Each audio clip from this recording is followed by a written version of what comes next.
our program is write a random number generated that generates a random number between 1 to 6. यहाँ पे लिख भी दिया है simulates dice, नहीं तो हम डाइस जैसा नहीं बनाते। यहाँ पे लिखा हुआ है it should be simulate dice, मतलब डाइस जैसा दिखना चाहिए। क्लियर?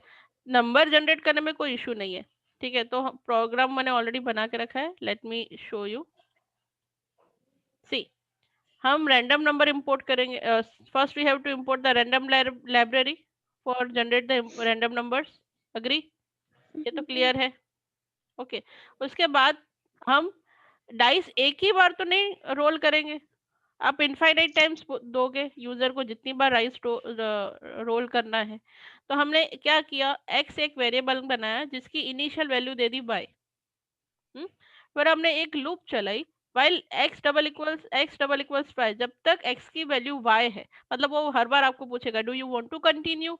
अगर आपने y प्रेस किया तो फिर से आपको जो डाइस है वो रोल करने देगा। आपने y के अलावा कोई भी अल्फाबेट डाला या y के साथ कोई भी और अल्फाबेट डाला तो आप सिंपली एग्जिट हो जाओगे। Now you can not role the dice. Clear? Agree? ठीक है, तो हमने एक लूप चलाई है while x double equals y। Loop के अंदर आके हम सिंपल रैंड इंट मेथड के थ्रू 1 से लेकर 6 में से कोई भी रैंडम नंबर जनरेट करवाते हैं, और ये नंबर रैंडमली जनरेट होना चाहिए। ठीक है, हम नहीं डिसाइड करेंगे, जो भी रैंड इंट मेथड के थ्रू 1 to 6 के बीच में जो भी नंबर उसको जनरेट करना है, it will be simply generate the number and store the value in N O number variable. समझ आया? This line is clear? What will do this line? Yes, ma'am. with the help of rand int method, उसकी हमने start value दे दी है 1 and stop value दे दी है 6। Make sure कि ये range function की तरह काम नहीं करता। इसमें start value and stop value दोनों इंक्लूसिव होती है। ओके, तो जब नंबर जनरेट होता है तो 1 to 6 के बीच में जनरेट होगा तो 1 भी आ सकता है, 6 भी आ सकता है। Both start value and stop value is included in the range. Clear? फिर हमने एक सिंपली प्रिंट मैसेज डाल दिया है डाइस रोलिंग। अगर रैंडम नंबर जनरेट किया, सिस्टम ने खुद से रैंडमली जनरेट करेगा। अगर रैंडम नंबर 1 जनरेट हुआ तो कुछ ऐसा डाइस आपका दिखना चाहिए। 2 जनरेट किया तो ऐसा, 3, 4, 5 एंड 6। ये तो प्रिंट स्टेटमेंट मुझे आपको सिखाने की जरूरत नहीं है, जस्ट मैंने डाइस जैसा लुक दिया है, समझो। इसमें कोई रॉकेट साइंस नहीं है। ठीक है, डाइस जनरेट करने का प्रोग्राम, डाइस सारे जनरेट हो गए। फिर हमने सिंपली एक स्टेटमेंट डाला है, press y to roll again and press n to exit. ठीक है, अगर n डाला तो लूप में से बाहर आ जाएगा। खत्म, इजी। देखा जाए तो ये आप नहीं भी लिखोगे ना तो एरर नहीं है। यहाँ तो क्या बोला है 1 to 6 में से रैंडम नंबर जनरेट करके दो, पर डाइस जैसा सिमुलेट्स बनाने के लिए हमें ये सिर्फ प्रिंट स्टेटमेंट लिखने पड़े और कुछ भी नहीं। समझ आया? रन करें, shall we run it? Yes, ma'am. देखो, Yes, ma'am. पहली बार उसने खुद ब खुद डाइस रोल किया तो नंबर कौन सा जनरेट हुआ? 3। यस, मुझे एक और बार जनरेट करना है, तो अब इससे क्या जनरेट किया? 2, 1, 3, 1, 2, 4, 1, 1, 4। अब मुझे नहीं करना है, एग्जिट, बाहर आ गए प्रोग्राम में से। क्लियर? इजी? Yes, ma'am. देखा जाए तो कुछ भी नहीं था प्रोग्राम में। Okay, now next program is write a program using the function find the factorial of natural number. Okay, find the factorial of the number. Now what is the definition is, write the program to find the factorial of given number using the function. ठीक है, function बनाना है factorial. Factorial का logic क्या कहता है, आपको जो logic के में जो 2-3 लाइन लिखनी पड़ेगी वो मैं आपको समझा देती हूँ। Factorial is nothing but, suppose आपको 5 फैक्टोरियल फाइंड करना है, तो इसका आंसर कैसे आप लिखोगे? It should be 5 into 4 into 3 into 2 into 1। ये होता है लॉजिक।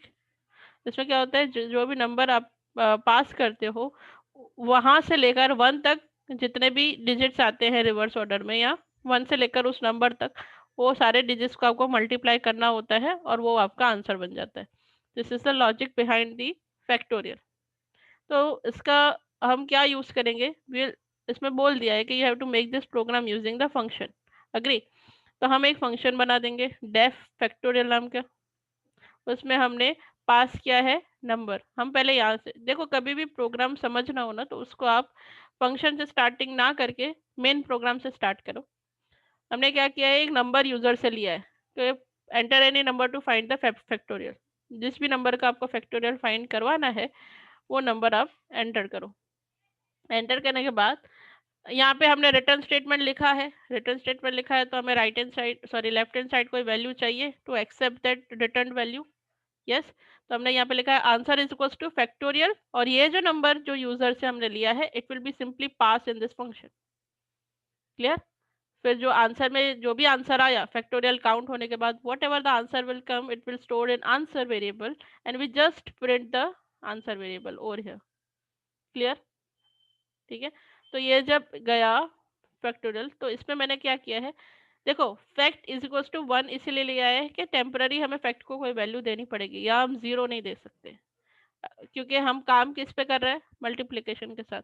मल्टीप्लिकेशन के साथ अगर आपने फैक्ट की वैल्यू जीरो दे दी तो कितना भी नंबर बढ़ा क्यों ना पास कर लो, उस वैल्यू आंसर जीरो ही आएगा। यू नो दैट कि when we multiply anything with the number zero, तो it answer will be zero only. तो मैंने एक फैक्ट वेरिएबल लिया है जिसको मैंने इनिशियली 1 डिफाइन किया है। ओके, फिर लूप चलाइए। लूप तो आप लोगों को बहुत अच्छे से समझ में आ जाएगी। लूप हमने किस तरह से स्टार्ट किया है, जो भी नंबर यूजर ने पास किया वहां से स्टार्ट हो, जीरो तक जाए। जीरो तक जाएगी मतलब 1 तक जाएगी, क्योंकि अपर माइनस 1 तक जाता है। तो नंबर सपोज हमने 5 पास किया है तो 5 से लेकर 1 तक जाएगी, 5 4 3 2 1, इस हिसाब से। और हर बार हम नेगेटिव लूप चला रहे हैं। ठीक है, तो अगर हमने 5 डाला है तो it will be first it will be take 5 then 4 then 3 then 2 then 1। Clear? फिर सिंपली अगर जो भी है तो हमने सिंपली लिखा है fact is equals to fact multiply i और return fact. Fact is equals to fact multiply by i अगर मैं आपको समझाऊं तो ये इस तरह से वर्क करेगा। रेंज में सबसे पहले वैल्यू जाएगी 5। फैक्ट की इनिशियल वैल्यू क्या है 1, तो 5 इंटू 1 क्या बन गया 5। तो फैक्ट की न्यू वैल्यू क्या बनी 5। अब फिर से वो लूप घूमेगी, अब लूप में वैल्यू बनेगी 4। ठीक है, फैक्ट इंटू फैक्ट मल्टीप्लाई आई, तो फैक्ट की वैल्यू है 5 इंटू होगा 4। यस, अब फैक्ट की वैल्यू बनेगी 20। यस, फिर से वो लूप में गया, अब लूप में वैल्यू क्या बनेगी आई की 3। ठीक है, तो 20 ऑलरेडी फैक्ट की वैल्यू है, आई की वैल्यू अब बनी 3, तो 20 इंटू 3। ओके, तो वैल्यू बन गई अब 60। फिर से लूप के अंदर गया, अब लूप के अंदर वैल्यू क्या बनी 2। Yes, 60 into 2 120। अब फिर से वो लूप के अंदर गया, n2 हुआ, वैल्यू बनी 1। 1 में तो कोई नीड ही नहीं है, then your final answer will be 120 if you enter the number as a 5। तो 5 का फैक्टोरियल फाइंड हो जाना चाहिए। Let's run it. एक minute.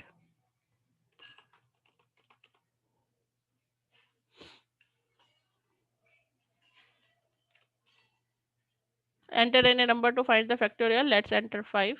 So you can get the factorial of given number is 120. मैंने आपको पूरा लॉजिक के साथ बता दिया। I hope this is clear. Next program is ये हो गया, फैक्टोरियल हो गया। नेचुरल नंबर बोला है इसलिए पॉइंट वाले नंबर पास नहीं करेंगे, इंटीजर नंबर ही ले लेने का। Okay, write a program using the function to find the sum of all elements of the list. अब ये प्रोग्राम आपको दिया गया है तो आपको see there is one function called sum. Sum नाम का इनबिल्ट फंक्शन भी है।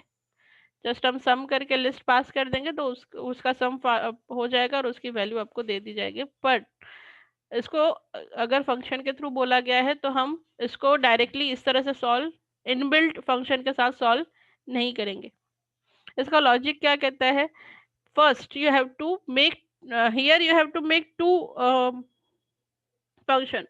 First function to get the value from the user for list, list आपको ब्लैंक लेने की, ब्लैंक लिस्ट में यूजर से 1 by 1 वैल्यू लेने की और वो लिस्ट बनवाने की। पहले तो you have to take the value from the user to insert to be inserted into the list, and list will be ready made after it will be ready after the user value। इसमें ऐसा नहीं है कि आपने एक list बना दी already जिसमें 10, 20, 30, जो भी आपको वैल्यू डालनी है आपने खुद की लिस्ट बना दी, नहीं। जब भी ऐसा अगर आपको प्रोग्राम आता है, find the sum of all element of the list, find the average of the all element of the list, या ऐसा कोई भी प्रोग्राम आता है, तो मेक श्योर कि आप यूजर से वैल्यू लेके फिर लिस्ट बनाए, खुद की लिस्ट में अपनी वैल्यू देके प्री डिफाइन ना बनाए। ठीक है, तो यहाँ हम दो फंक्शन बनाएंगे। एक फंक्शन का काम होगा यूजर से वैल्यू लेना, उस पर उसकी लिस्ट बनाना, और जो लिस्ट बन गई यूजर के वैल्यू के साथ, अब उस लिस्ट में फिर आप दूसरा फंक्शन यूज करो, और दूसरा फंक्शन के थ्रू उस सारे एलिमेंट का एडिशन हो जाना चाहिए। Logic understood? ओके, प्रोग्राम की तरफ जाए। प्रोग्राम क्या कहता है देखिए अभी। ठीक है, मेन फंक्शन से हम करना स्टार्ट करते हैं। तो मेन फंक्शन में हम यहाँ पे देख लेते हैं कि हमने क्या किया है, एक ऐड एलिमेंट लिस्ट करके फंक्शन बनाया है जिसके थ्रू हम लिस्ट बना रहे हैं। अब एक चीज याद रखो कि आप एक फंक्शन जो ऐड एलिमेंट करके फंक्शन है वो अलग फंक्शन है जिसमें आप लिस्ट बनवा रहे हो, और वही लिस्ट यूज करके आप उसी लिस्ट का एडिशन करोगे जो दूसरे फंक्शन में आप करने वाले हो। तो याद रखो कि जब भी आप ऐड एलिमेंट का जो फंक्शन बना रहे हो, वो फंक्शन फाइनली आपको वो लिस्ट रिटर्न करती होनी चाहिए। अगर आपने ये यहाँ पे रिटर्न स्टेटमेंट नहीं लिखा, हाँ, तो वो मेन प्रोग्राम में रेफर ही नहीं करेगा। अब मेन प्रोग्राम में वो चीज नहीं आएगी तो सम लिस्ट में वो लिस्ट आइडेंटिफाई ही नहीं होगी। समझ में आया? You have to return this list after creating by user to main function, क्योंकि मेन फंक्शन में सम लिस्ट करके हमने फंक्शन को कॉल किया है, तो यहाँ पे वो उसको लिस्ट मिलनी चाहिए। समझ में आया? तो ये प्रोग्राम की डेफिनेशन में आपको इससे रिटर्न स्टेटमेंट होना कंपलसरी है। ठीक है, हमने ऐड एलिमेंट करके एक फंक्शन बनाया, हम उस पर मूव करते हैं। ऐड एलिमेंट एज यूजुअल ये लूप तब तक चलेगी जब तक यूजर को जितनी वैल्यू डालनी है, एक साथ कॉमा कॉमा करके नहीं डालने वाले, जब तक यस करता है उतनी वैल्यू वो डलवाएगा, जैसे नो कर दिया तो लूप के बाहर आ जाना चाहिए। तो ये सेम लॉजिक है, x इक्वल्स टू y, हमने बाय डिफॉल्ट लिस्ट को एम्प्टी लिया है। ओके, फर्स्ट लिस्ट खाली होगी, तो while x double equals y, जब तक x की वैल्यू y है, जब तक यूजर यस डाल रहा है तब तक उसको एलिमेंट डालने दो।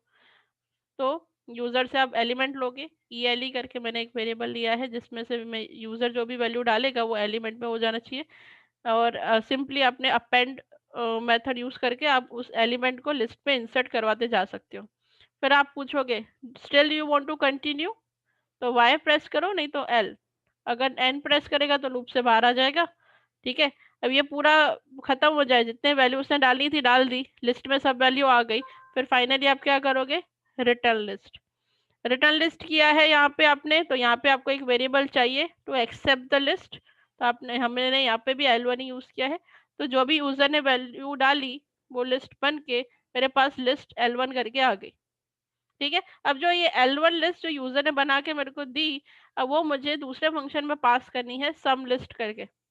आई have already make the function call sum list, उसमें ही मैंने ये L1 पास किया है। ओके, उसका सम हो जाना चाहिए।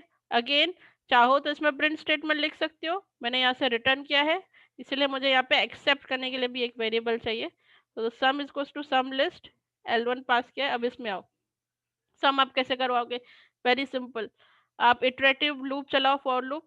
ठीक है, फॉर आई इन L1, एक के बाद एक, पूरे एक के बाद एक एलिमेंट को गेट करता जाएगा और उसका सम करता जाएगा। तो simple sum is sum plus i, return some.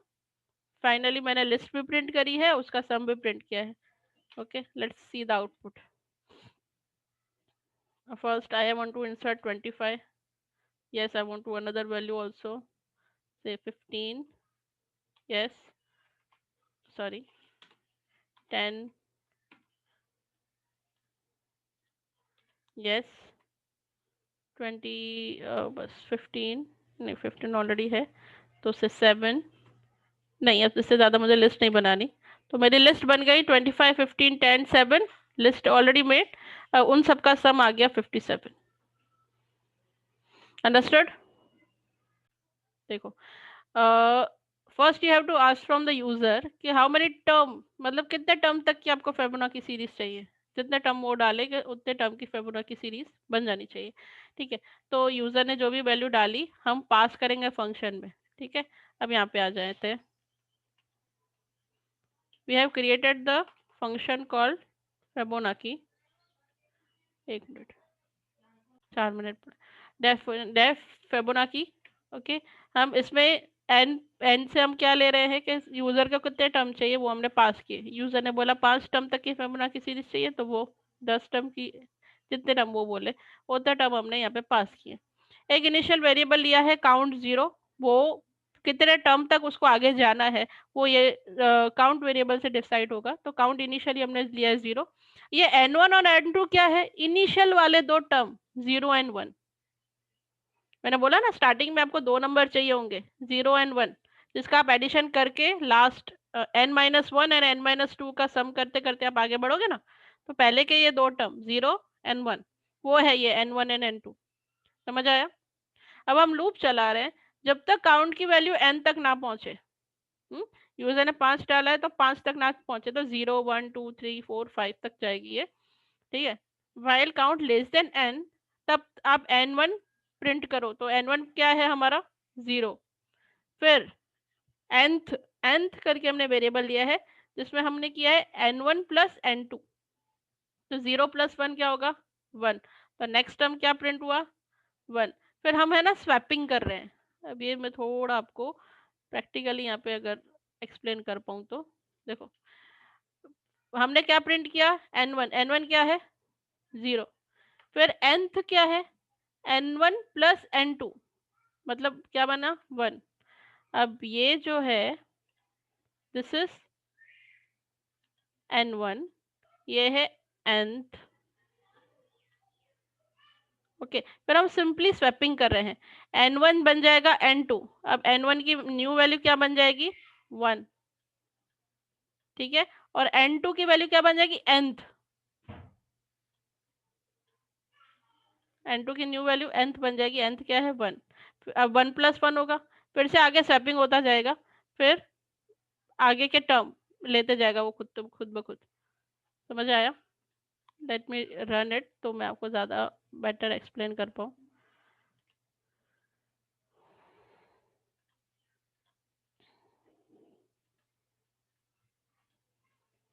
Sorry,